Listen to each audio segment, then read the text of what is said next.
Hey everybody, welcome into the back room. I'm Andy Ostroy. We have former Secretary of the Department of Homeland Security, Janet Napolitano, with us today. We'll chat with her in just a second, but first, thanks for tuning in. We appreciate you listening, and we'd love to hear your comments. So email us at backroomandy@gmail.com and or post on our social media, and we'll read some feedback next time.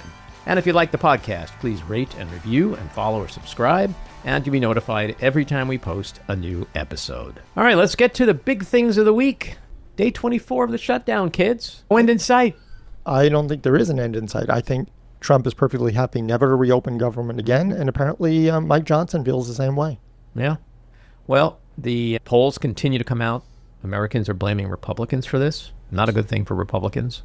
This morning, the new inflation numbers came out. We're now back at 3%. Inflation continues to climb. Trump is still up in the middle of the night imposing new tariffs, this time on Canada. We're stopping the negotiations, but the tariff situation is still a mess. But here's the thing that I'm really starting to get a little concerned about. The stock market just doesn't seem to give a shit about anything. Shutdown, tariffs, inflation, chaos, nothing matters. They like the ballroom. I want to pull up something that I saw the other day. This was kind of scary because stock prices are at a high. Okay, so if you look at the major stock crashes in 1929, the PE ratio was 33. The dot-com bubble, 44. The global financial crisis, 28. Currently, 39. We are at near historic levels. And also, what's interesting is that retail investing, mom and pop Main Street, it's euphoric.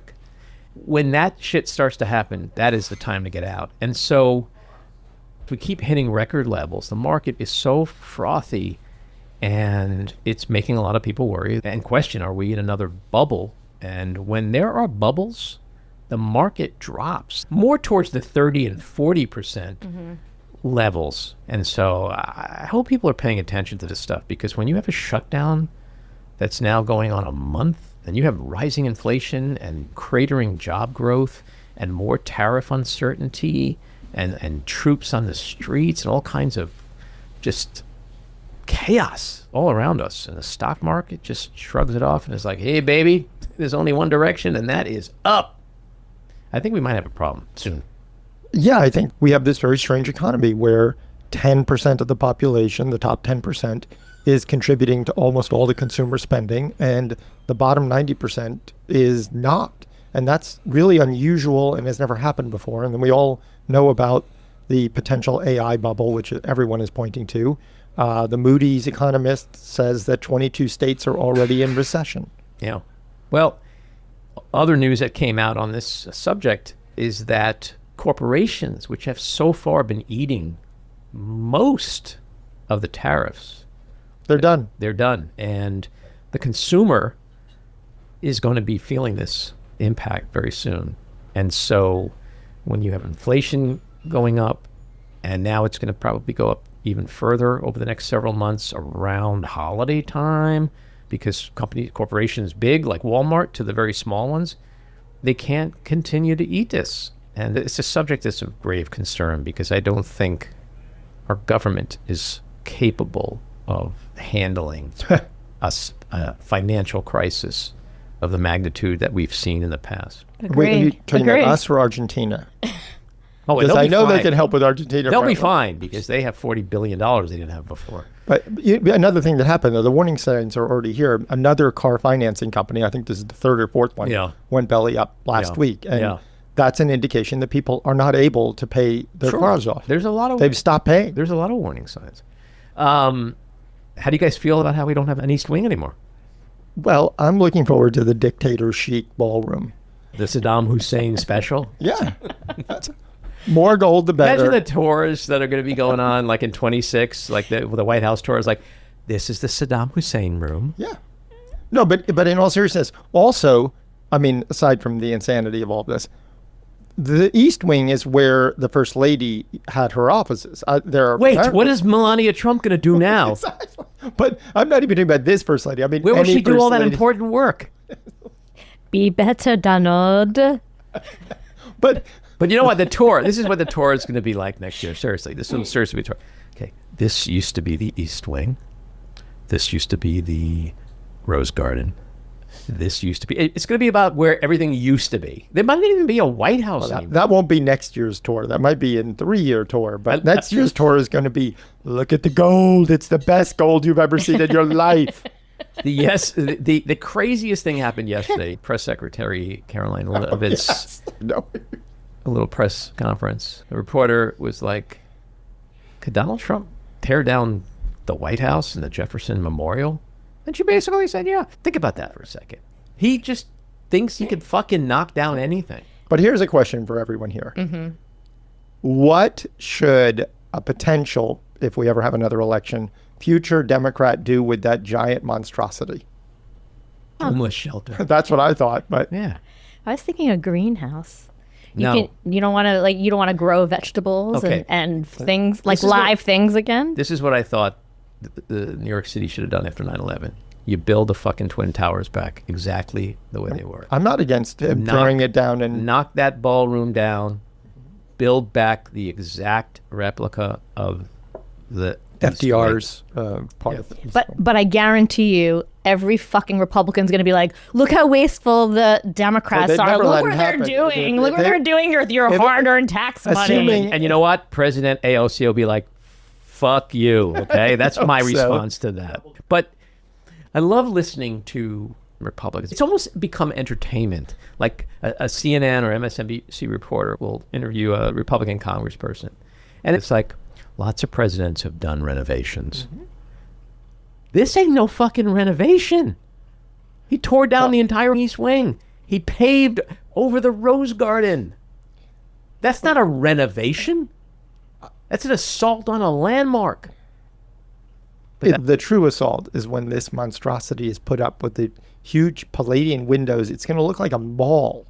First of all, why does a man who has no friends need a ballroom for parties? Right? Well, what kind of parties? He's got no friends. They're going to be military parties. He have no military parties. He's going to be his Yes. sycophants from Florida who are going to fly over and pay him a fuckload of no, money it's- to think dance at the both. White All- House. Both. All he's doing is building Mar-a-Lago North. Yeah, that's what he's doing. That's for sure. But this is in the tradition of autocrats. They like to build something that's filled with gold, that's ugly, out of scale, and it's a statement. It's a statement of power, and it's saying, I'm in charge. I can do whatever I want. But it's also, I agree with that, but it's also just a giant fuck you. Well, it's just like everything else he's doing to our democracy. Well, he's literally and figuratively destroying the White House. 1,000%. You know, the other thing I want to mention is the Epstein scandal. Thankfully, he's back in the news. Not as much as I'd like, but Virginia Giuffre's posthumous memoir came out this week, and I'm going to talk about that in my rant because it is a bombshell.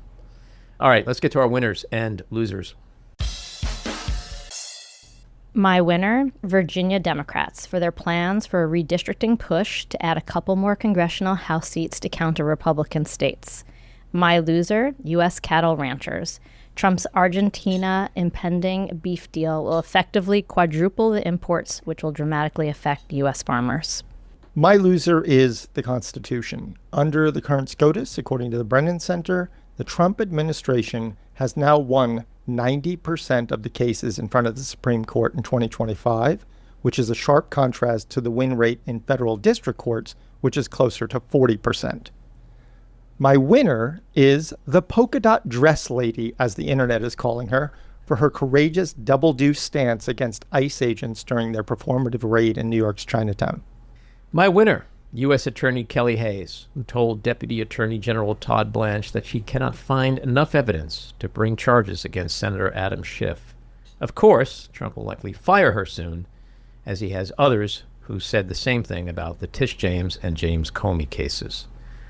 My loser, Speaker Mike Johnson, who continues to keep the House not in session because he wants to protect pedophiles. Because if he brings back the House, the first thing he's got to do is swear in Adelita Grijalvo from Arizona's 7th Congressional District, who won her special election a month ago. And then the first thing she's going to do is be the 218th vote to force a floor vote on releasing the full Epstein files. That's what this is all about. That's what this shutdown is about. Protecting pedophiles. Which brings me to the weekly rant. So I've been listening to Virginia Giuffre's just released bombshell posthumous memoir, Nobody's Girl. Virginia is the Epstein survivor who took her own life this past April. And as much as I thought I knew about this horrific scandal involving heinous acts of sex trafficking of minors, that knowledge is being dwarfed by what Virginia recounts in harrowing detail on page after page of this so very important book. I'm learning just how involved Ghislaine Maxwell was in the grooming, pimping, and sexual abuse of these underage girls like Virginia. I'm hearing the agonizing details of Maxwell's sexual torture and rape of Virginia, which proves she was not merely Epstein's glorified executive assistant, as she's claimed, which is why it is so fucking infuriating that Maxwell was afforded the gift by Donald Trump of a transfer from a maximum security prison to a cushy minimum security camp-like facility earlier this year. Worse, it is beyond unconscionable that this evil monster, this grotesque, sadistic, sex-trafficking rapist would be given any consideration whatsoever by Trump for a pardon. She is as disgusting, perverted, dangerous, and guilty as Epstein was. No different.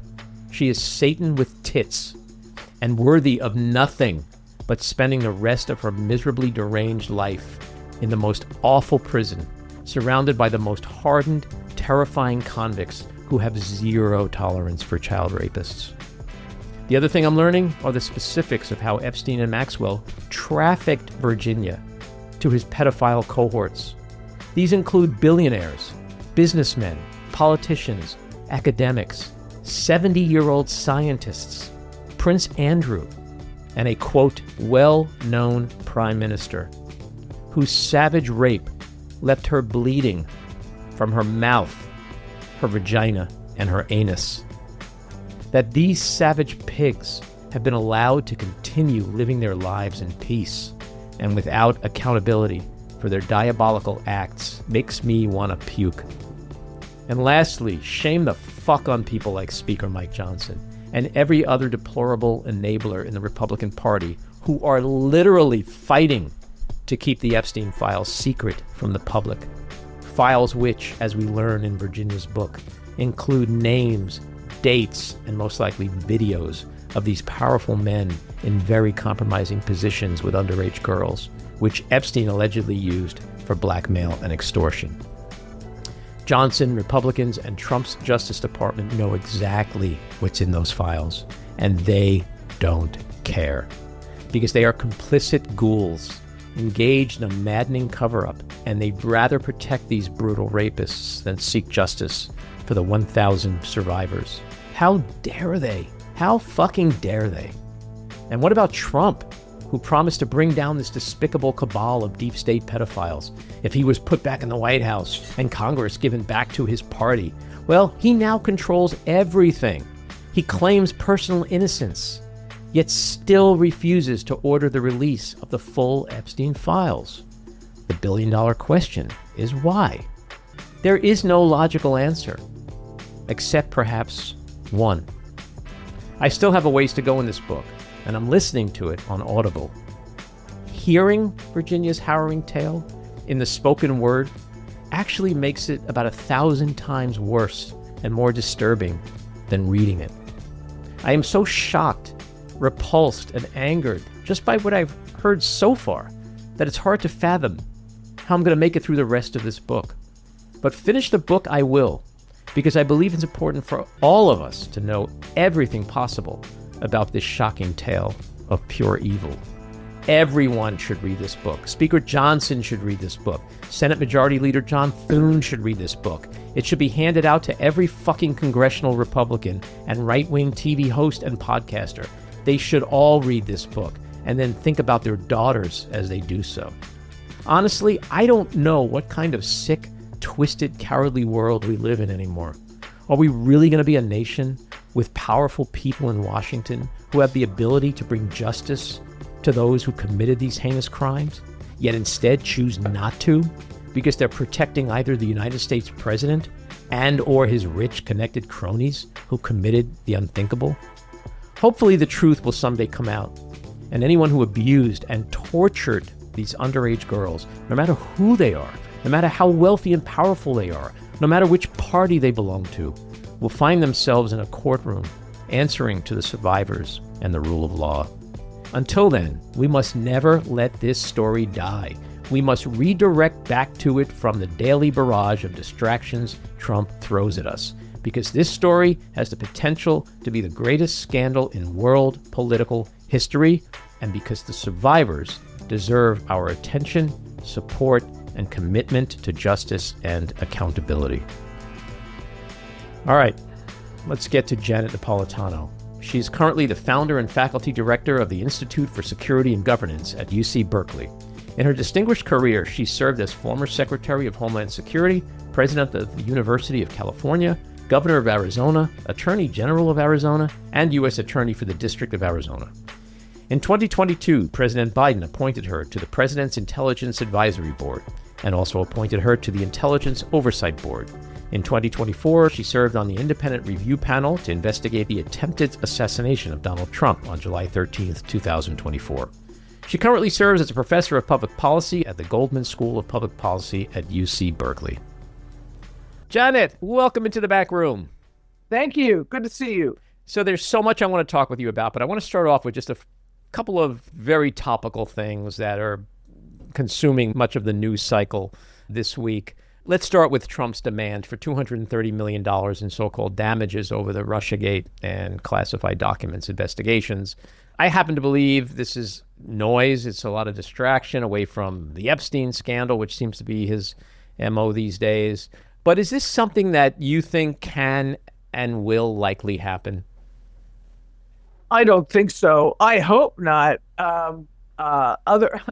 Otherwise, anybody who's ever been investigated is going to be filing claims. It's an interesting issue because if we had a real Justice Department that would contest that kind of a claim, it would put Trump to the proof to show that there was no basis for the investigations to begin with. And of course, there was substantial basis both for the insurrection investigation and the Mar-a-Lago classified documents investigation. So it would open up a real Pandora's box because then the government, if it were serious, like I said, if it were seriously acting as Justice Department, could put on. But I just think the politics of it. I saw even some Republican members of Congress yesterday were going, that doesn't sound good.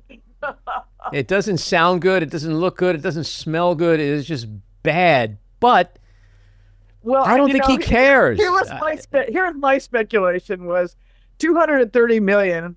First of all, I don't know where he came up with that number, but he would take the money and then put it into building his big, beautiful ballroom that he's destroyed the East Wing to construct. Yeah, that was the next thing I was going to ask you about, because that has so many Americans up in arms. This 90,000 square foot ballroom. How is he allowed to do this without congressional or Supreme Court approval? I live in New York City. I can't replace my windows without landmark preservation approval. Yet he can knock down a major part of the White House and nothing. How is this possible? He just blew through it all. I mean, he trumped it. There are two White House historical preservation commissions he's supposed to get approval from. He just ignored them, and one of them is filled with Trump fans anyway. But he just ignored the process, and then he's also supposed to go to Congress, and he didn't do that. He just did it, and now I saw in the media this morning that there's a couple from Virginia that has filed a lawsuit to stop it. But in the meantime, the East Wing's already demolished. It's gone. I mean, and here's the thing. the White House should be the people's house. It's not. Well, it Trump's always house. was. It is the people's house, and the president is a temporary occupant. And so, but I think he thinks it's an extension of Mar-a-Lago. I mean, he Sure. paved over the Rose Garden. He, like we've all seen, he just tore down the entire East Wing without telling anybody. I mean, with kind of misstating what he was planning to do. Well, he lied about what he was going to do. He said, I'm not going to touch it, And of course, like everything else, it turned out to be a lie. But, I was thinking about it this morning because I'm always trying to understand him. I try to get in his head, because if we try to understand and analyze Donald Trump and explain his actions and words through the lens of two normal people, sane people, we will go crazy. So you have to sort of be in his head. And I was just thinking, because you made this excellent point about him thinking that the White House is Mar-a-Lago. That's what we've seen for the last 10 years. Donald Trump used to sit in the corner office of his business. And when you sit in the corner office, you are the boss. When you say jump, everybody says how high. He then thought it would be a great idea to run for president, where there's co-equal branches of government, where if you say jump, people go, wait a minute, sir, we're equals. He's never been able to make that transition. So everything he does is as if he is still in the corner office. And I think you've made a very astute point that he's not in the corner office. He's in the White House, which is now Mar-a-Lago. It's Mar-a-Lago North. Yeah. Here's the thing. And I think we'll probably get later on in the conversation about authoritarianism and all that. But, his treatment of the White House is so symbolic of his presidency. Because, first he, redecorated everything with this fake gold stuff. Then he messes around with the presidential portraits. He hides Obama's portrait. He puts up an auto pen instead of President Biden's portrait. It's like there's nothing too trivial that we can imagine that he doesn't want to put his stamp on. Even though he's president of the United States, he theoretically has more important things to resolve than the decoration and architecture of the White House. But it also sends a powerful message to the American people. It sends a powerful message to the American. Think about this: we're in the middle of a government shutdown. Day 24. Food stamps are going to run out in a bunch of states in another week. Healthcare insurance premiums, people are already getting their notices about the dramatic increases in those. Inflation hasn't gone down during his presidency and continues to percolate on at about 3%. So prices continue to rise. And people feel that. They feel that at the grocery store. They feel that in paying their utilities and their rent. And in the midst of all of this chaos, and you have hundreds of thousands of federal workers now furloughed. In the midst of all this chaos, what is he spending time on? Redoing the White House to build a ballroom. Well, Caroline Levitt yesterday said that's his, quote, main priority. That's astounding, given what you just outlined. Yeah. Well, his priority certainly hasn't been what's happening in domestically. I mean, he's spent a lot of time on Israel, Gaza, reached some initial success there, but now we're confronting Trump attention disorder, meaning that to really achieve lasting peace in the Middle East, you need a sustained, ongoing effort by the president, which he's always had a hard time sustaining that kind of an effort.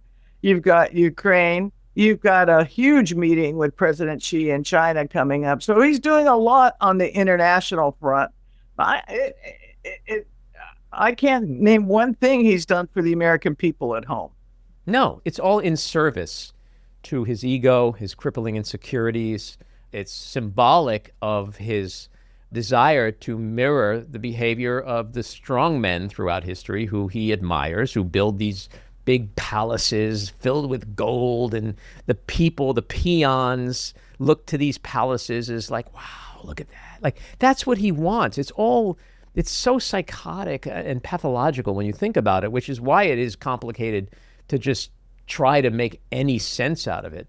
I have George Conway, the attorney, on here all the time, and the two of us just end up laughing, going, why does he do what he does? Because he's a sociopath. That's it. That's that's the answer. Let's stop analyzing. Why would Donald Trump say this today?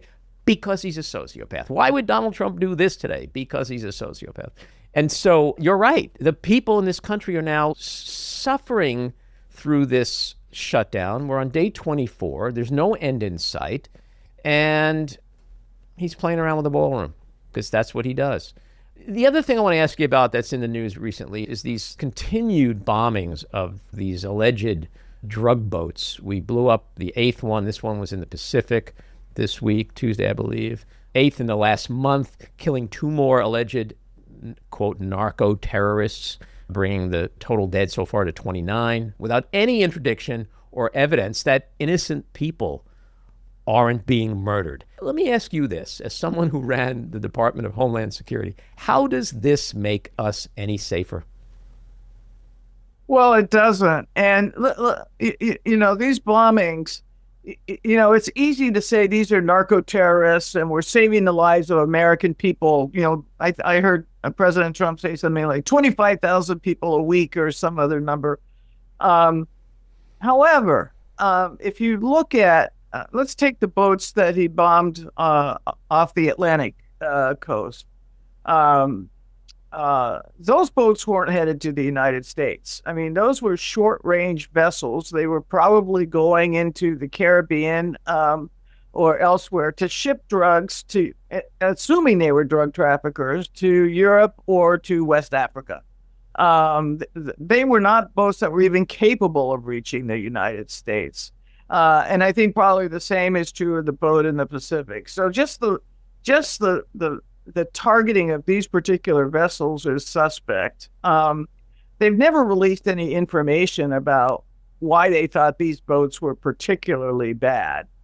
They've never released information about why this wasn't left to the Coast Guard, which is the normal branch, which is part of the Department of Homeland Security that's interdicts drug boats and does a very good job at that. They've never explained the law. Let's assume the worst, that these were the drug kingpin narco heads, bringing drugs to the United States. By the way, these were mules. These are people who do the transportation are very low level in the drug world. We don't have the death penalty for that. Under American law, we don't have the death penalty for that. So he's kind of unilaterally, without a declaration of law, imposing the death penalty on suspect intelligence on these drug boats. Now, don't get me wrong. Drug trafficking is a real problem. Mm-hmm. I've dealt with it. I dealt with it as a federal prosecutor. I dealt with it as a border state governor. I dealt with it as secretary. Do not get me wrong. But this is very performative. It's not real, except for the people who were killed. But you see, that's the part, to jump back to the word sociopath, which I don't throw around lightly.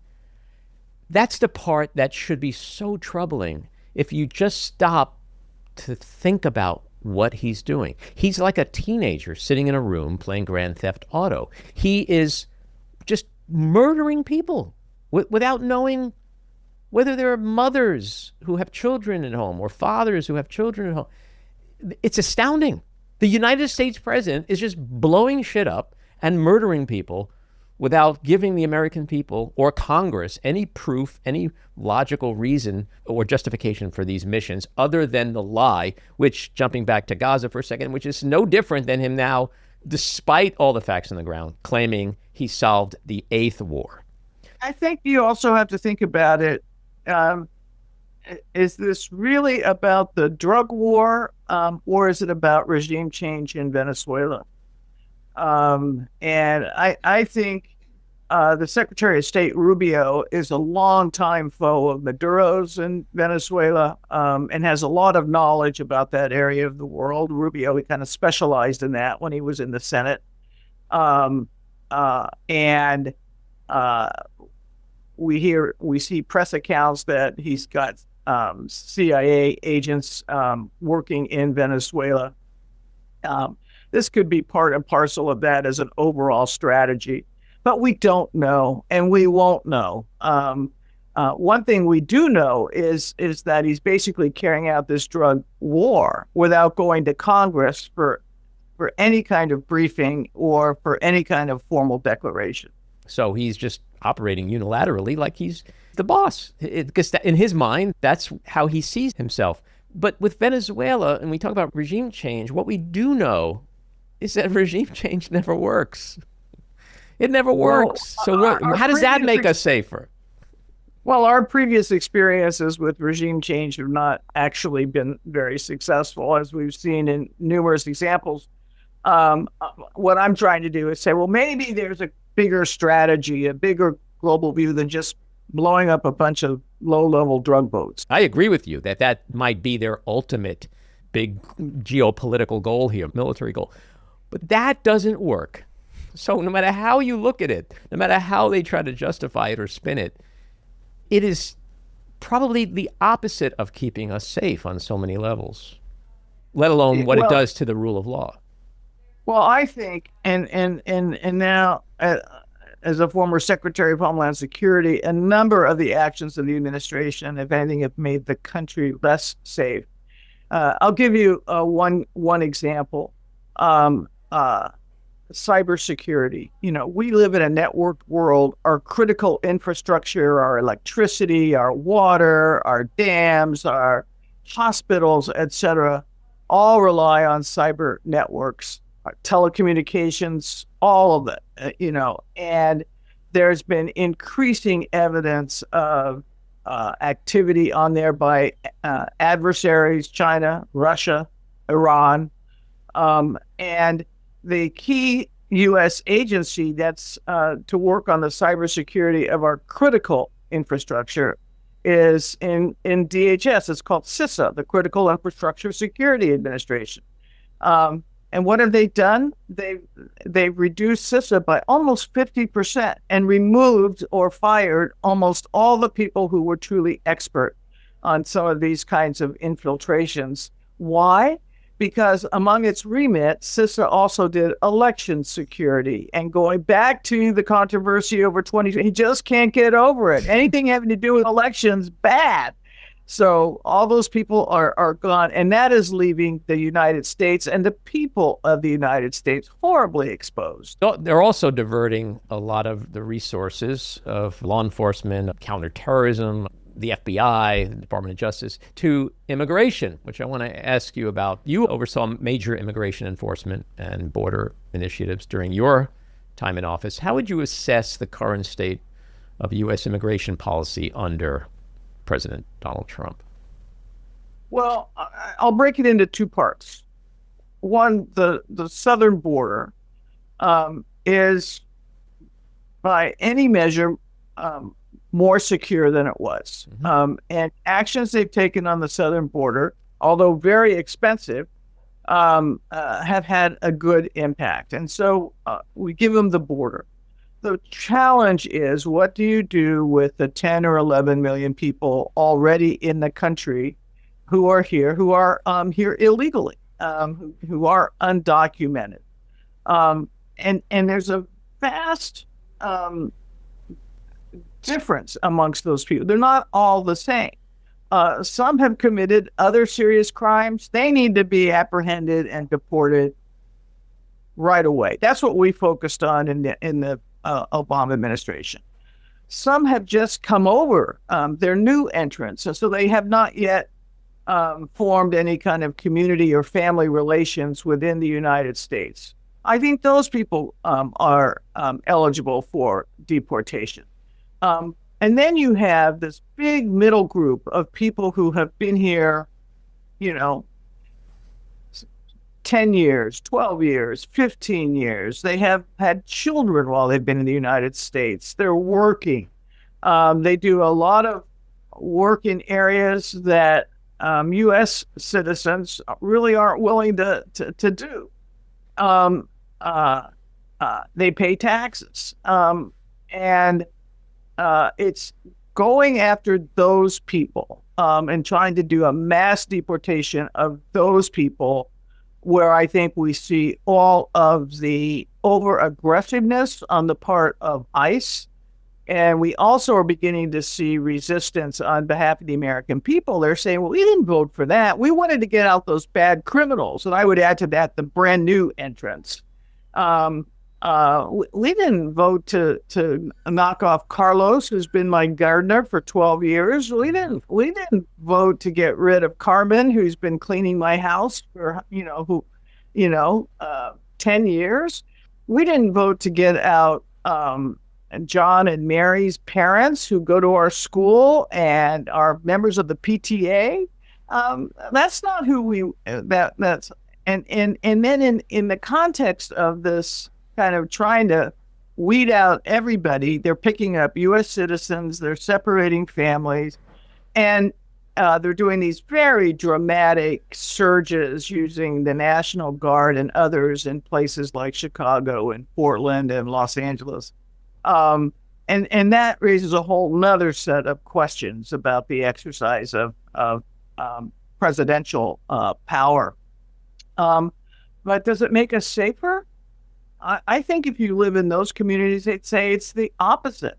It's raised tensions. It's got everybody on edge. And it's the opposite of kind of federal, state, local coordination, which was one of the hallmarks of DHS in its early days. So, and it's all driven by this notion that somehow we can rid the United States of 10 million people without anybody noticing. And that just ain't going to happen. Well, it's always hard to analyze anything he and this administration do, because it's become abundantly clear that regardless of what the subject is, there's no core philosophy. There's no long-term strategic planning that took place. Like, to me, everything regarding his immigration policies is designed as red meat for the MAGA base, which is founded on race. So that's why we have the court helping him now to racially profile in places like LA, which is why he doesn't have a problem with white South Africans coming to this country. Like, immigration is fine, apparently, to Donald Trump, as long as it comes from the right countries and people are of the right colors. But I do agree with you that this is not what they voted for. They were told that he's going to go after the criminals. And clearly that's not happening. And we see it night after night on the news. People come home from work and they're watching mothers being ripped apart from their children. And so where does this go? And not only is it not limited to criminals, but because he has redeployed so much of other federal law enforcement to help with this immigration push, other crimes, serious crimes, are going investigated and unprosecuted. I saw a number the other day that shocked me, that a quarter to a third of FBI field agents are now doing immigration work. That's not what the FBI is designed to do. They're supposed to do big conspiracy investigations. They're supposed to do white-collar crime. They're supposed to be doing serious human trafficking and cases and other types of matters that have a broad impact across the United States. They're not supposed to be going with ICE agents picking up a flower vendor or a tamale seller. So, and you see that ATF, which is supposed to do arms trafficking, they've been redeployed. U.S. attorneys' offices, the federal prosecutors that do 80-90% of the federal criminal prosecutions are now all doing immigration cases. It's not. It's the opposite of trying to handle crime at the federal level in a responsible and effective way. Well, to your point, we have cyber crimes, cyber attacks. We have AI-driven disinformation, ransomware, and other 21st century technology threats to our national and homeland security. How vulnerable are we now when so much of our resources is being redirected for this ICE performance? Time will tell. But as someone who spent years evaluating risk and to the United States, I would say that we are not only not safer than we were under prior administrations, and I mean both Democratic and Republican administrations, we're actually less safe. This is the scary part, and it's important for people to understand, because on 9/11, when almost 3,000 people perished in the Twin Towers, the people working in those buildings were Republicans, independents, and Democrats.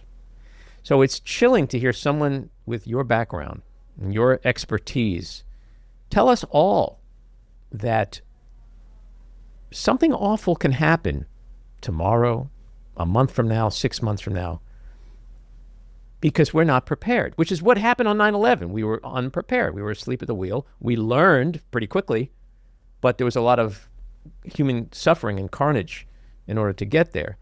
It is kind of chilling to think that the people who are charged with the responsibility of protecting us have no idea what they're doing, and we are not safe. You know, I hate to say it that way, but I have grave concern. And it begins with, just even looking at who the president has in key security related roles in his administration. The head of the FBI, he's not qualified to be the head of the FBI. He's a showboat. The head of the Department of Homeland Security, no comment. I mean, I just can't. I was going to ask you about her. Yeah. The head of the Director of National Intelligence, Gabbard, is ridiculous, and is known to kind of twist intelligence to meet a political agenda versus what intelligence is supposed to give the president, which is this is what we know, this is what we don't know, these are the risks associated with what we don't know, these are the risks associated with what we do know here, and even if it doesn't meet what the president believes, these are the facts as we know them. Instead, kind of twisting them around so that the quote facts meet what she believes to be what the president desires to hear. That's a very dangerous situation. See, this is the part I don't understand. These people all have their own lives, their own families, their own children.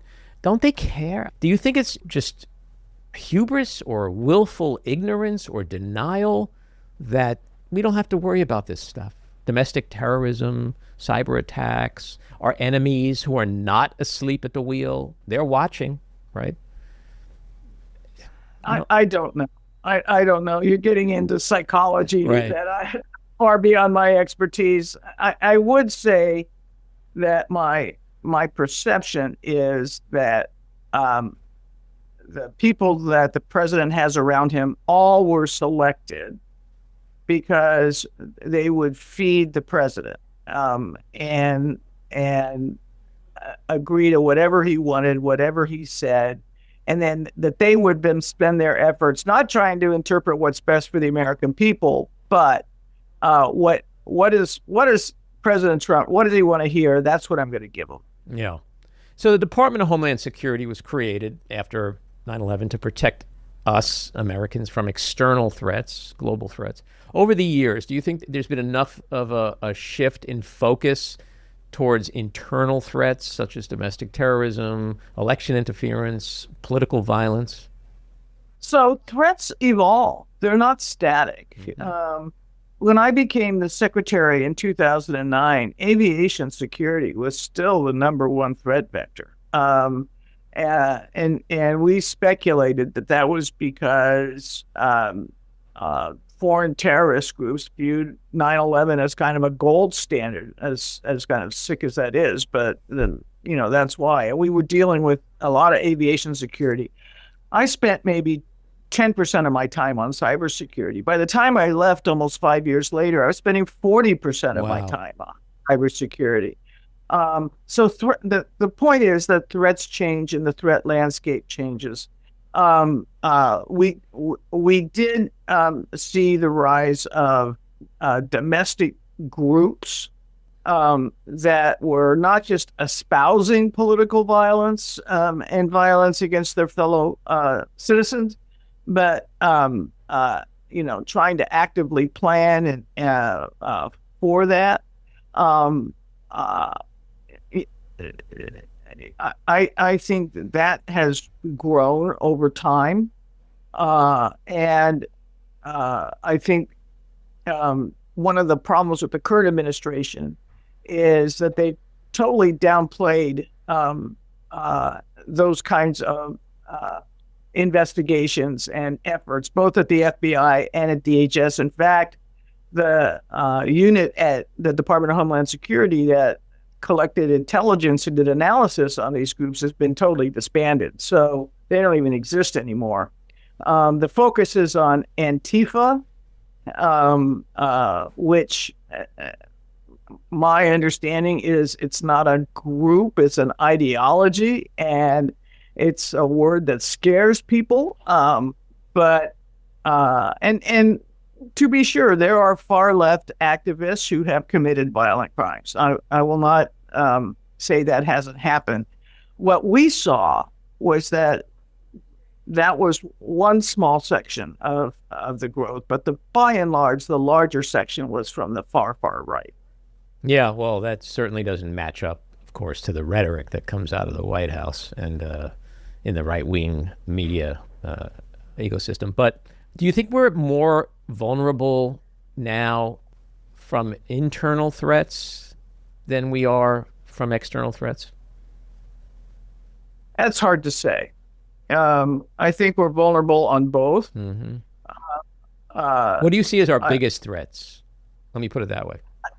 I don't rack and stack them that way, Mm-hmm. but I would put cyber up there. Mm-hmm. I would put information security up there. Mm-hmm.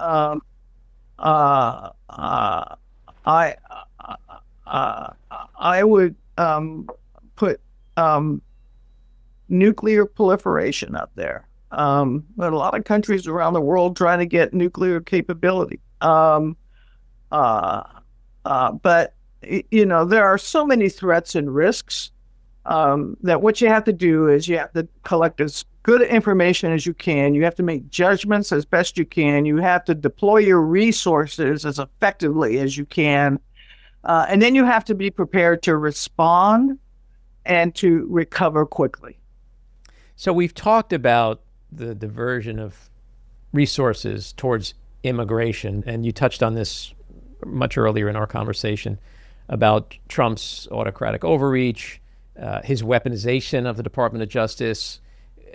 To the average person at home, it just seems like the Justice Department, the FBI are spending a lot of time with a list that he's literally telegraphing every time he's on television of who he doesn't like and who he wants the law enforcement agencies to go after.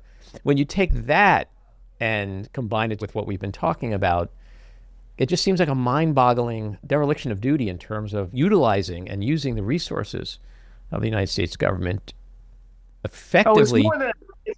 It's more than a declaration of duty. It's really an abuse of the office, and it's an abuse of the powers that the president has. And I hear all the time, well, the Justice Department, they're just doing to these other people what they did to Trump.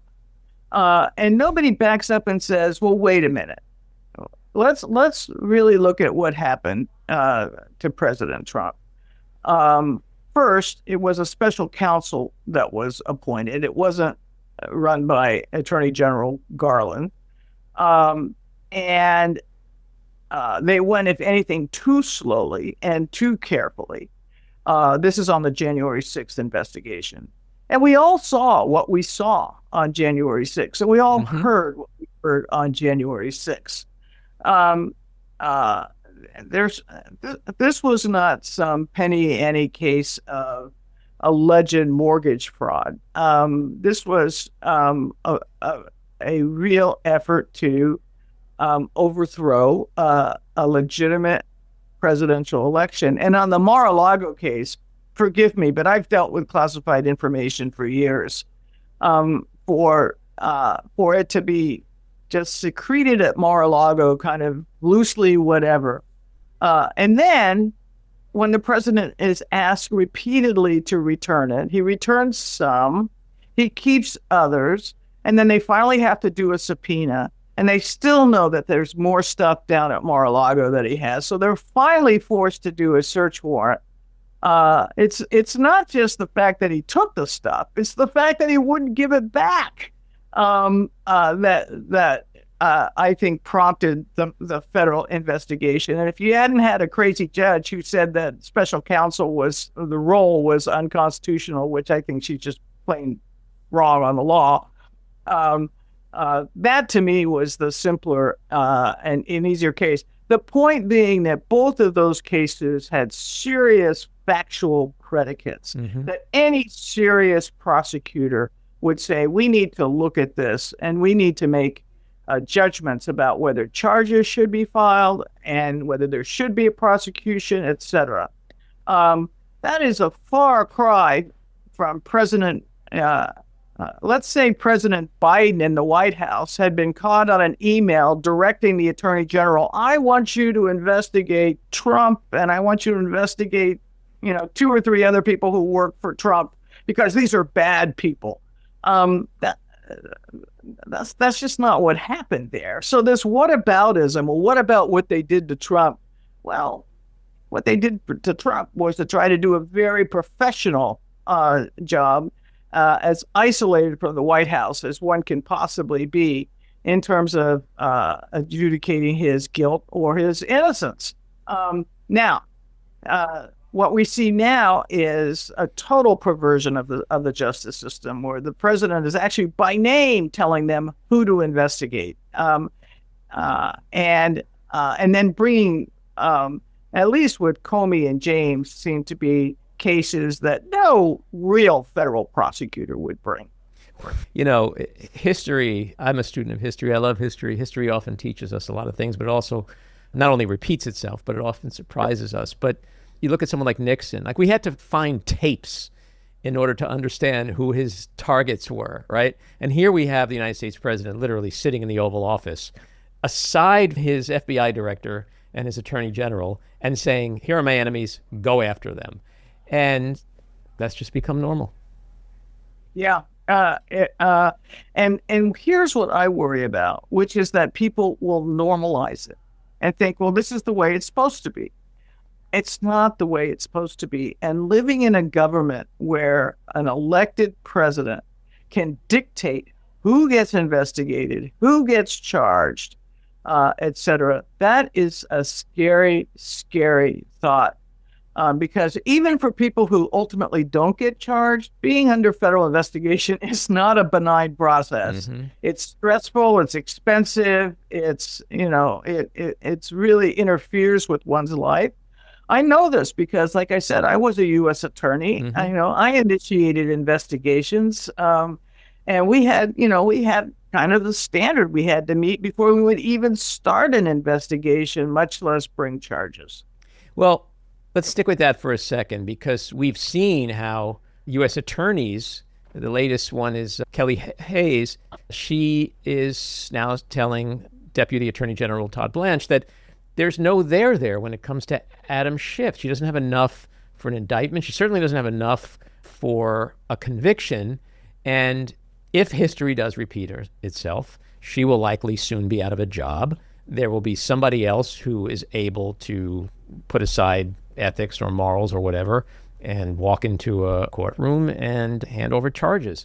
As a former U.S. attorney, when you see this kind of thing happening, a complete erosion in just the respect for the office, the respect for the rule of law, for our judicial system, I can't imagine how that makes you feel.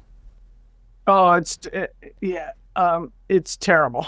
It's a terrible feeling to watch what's going on. And the U.S. attorneys, which is one of the little understood but most important roles in the federal government, these are the chief federal prosecutors in the districts around the country who handle 90% plus of the criminal prosecutions in the United States brought by the U.S. government. It's a very important role. And that's why it has to be presidentially appointed and Senate confirmed.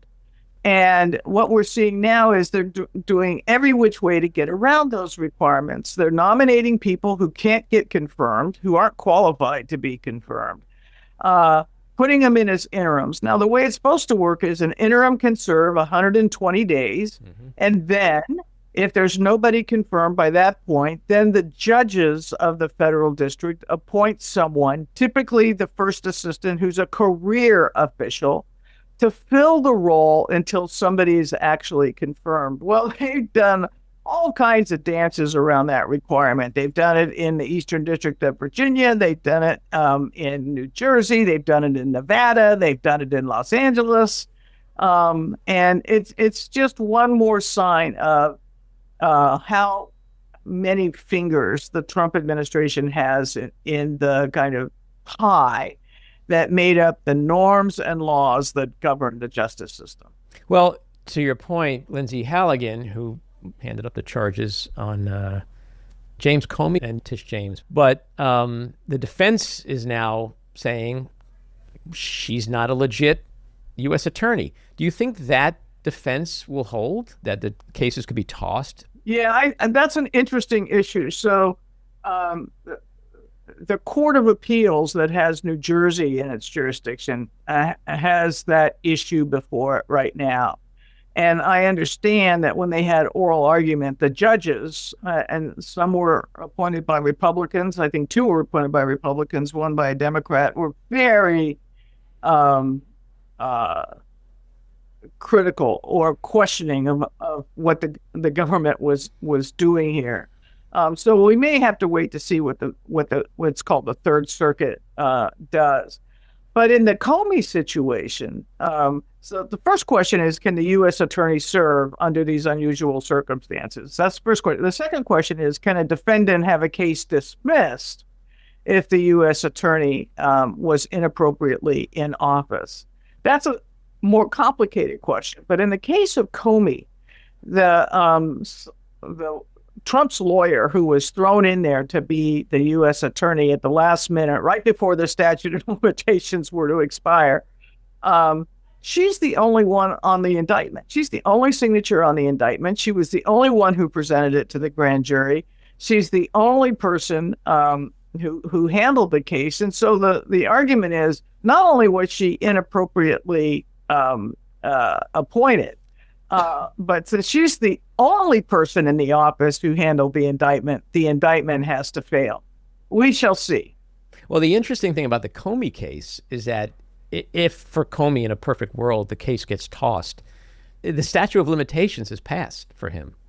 So the charges can't be brought again because they clock may is try run to out. Well, maybe Comey can make a claim to the Justice Department to pay for his attorney's fees. That would be a great what goes around comes around story, wouldn't it?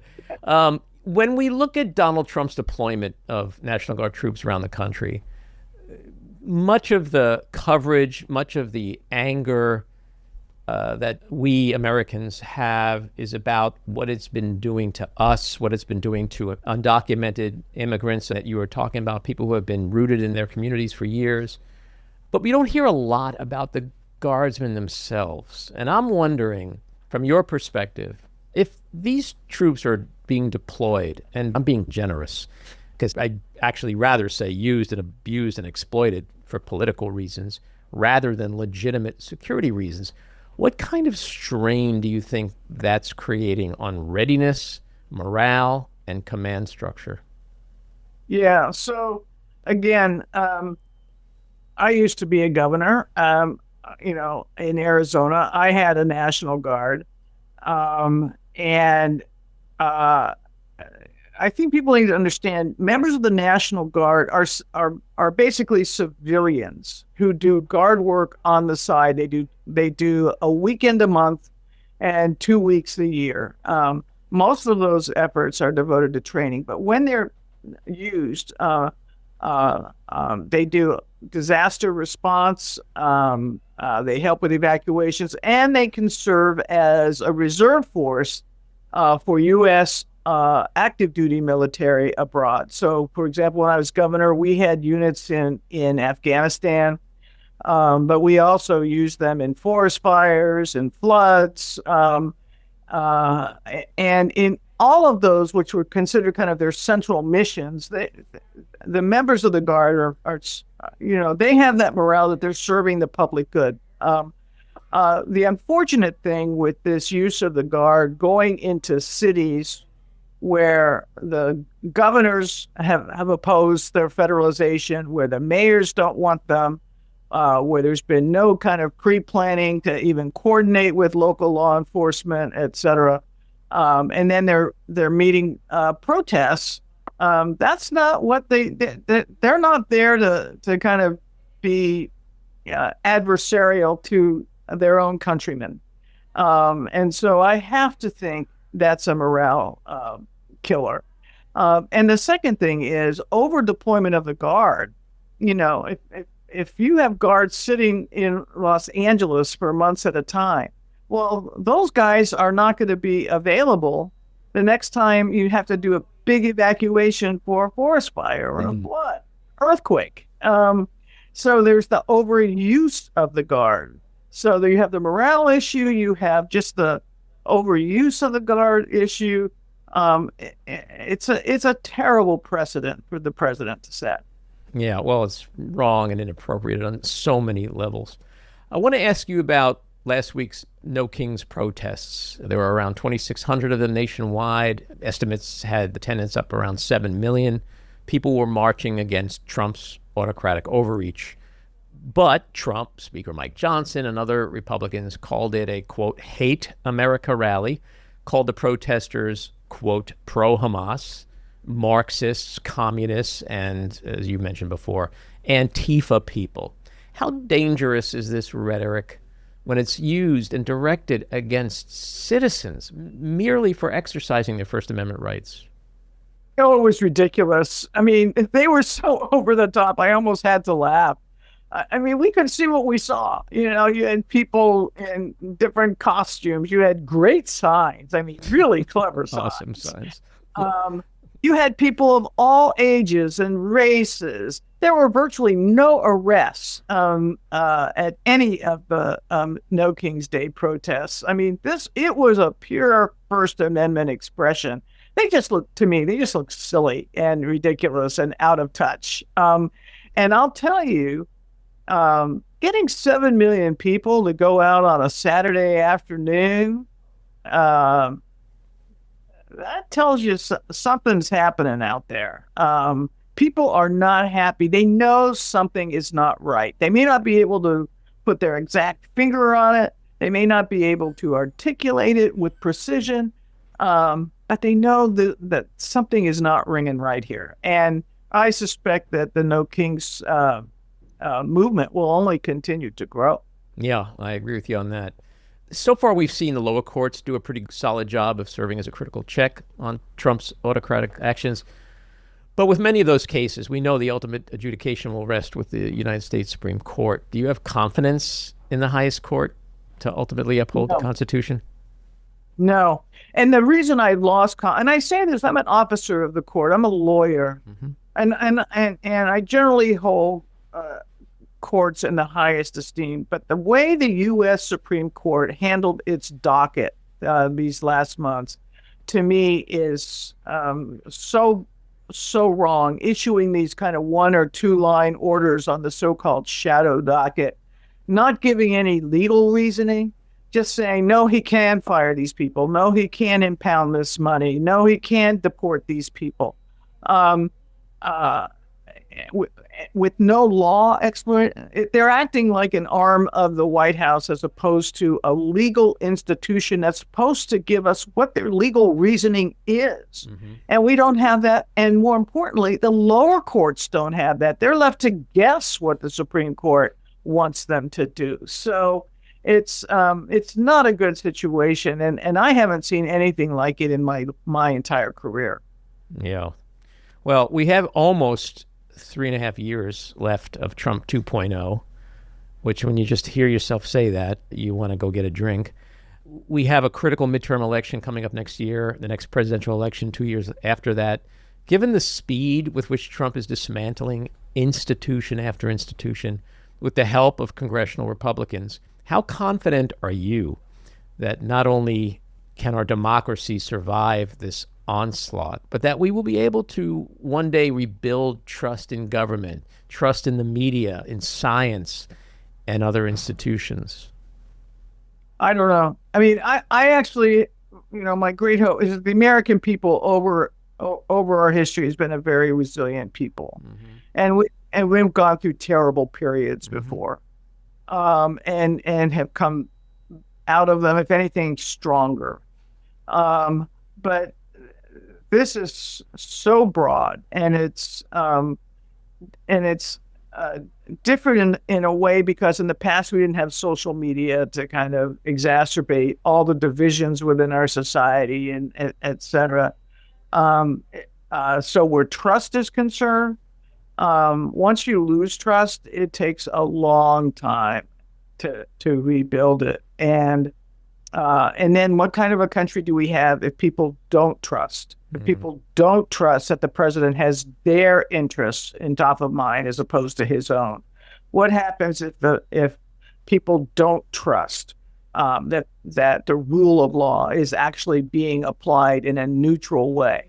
What happens if people don't trust facts and instead go to whatever source they think gives them facts? What happens if people lose their faith in science? Because science has undergirded so much of the U.S. economy and our progress, particularly since World War II. We don't know the answers to those questions. I do know, though, that, and I think the No Kings rallies on Saturday evidence this, that there's a lot of Americans who share these concerns. Yeah, no, I agree with that. My last question. You've served in so many different highly distinguished, high-level, hard-to-obtain positions. Do you have a favorite? I get asked that all the time. No, I've been a U.S. attorney, an attorney general, a governor, a cabinet secretary, president of the University of California, all of them challenging, all of them with a great mission, all of them hard. And each of them, I got some good things done, and each of them I made some mistakes. Each of them I learned something different about really the breadth and depth of our society. So I won't rack and stack them. They were each worthy in their own way. You sound like a parent being asked if you have a favorite kid. In a way, that's exactly what it's like. Janet, thank you for a great conversation. Really appreciate it, and hope you'll come back and chat with us again. All right, you take care. All righty, bye-bye. This episode was produced and edited by me, Andy Ostroy. It was co-produced by Maddie Rosenberg and Jen Hammoud for Radio Free Rhinecliff, with additional editing by Maddie Rosenberg, music by Andrew Hollander, and graphic design by Cricket Langell. And with a special thanks to our sponsor, The Epicurean.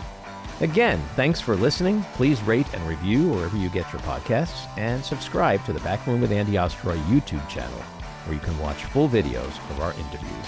See you next time.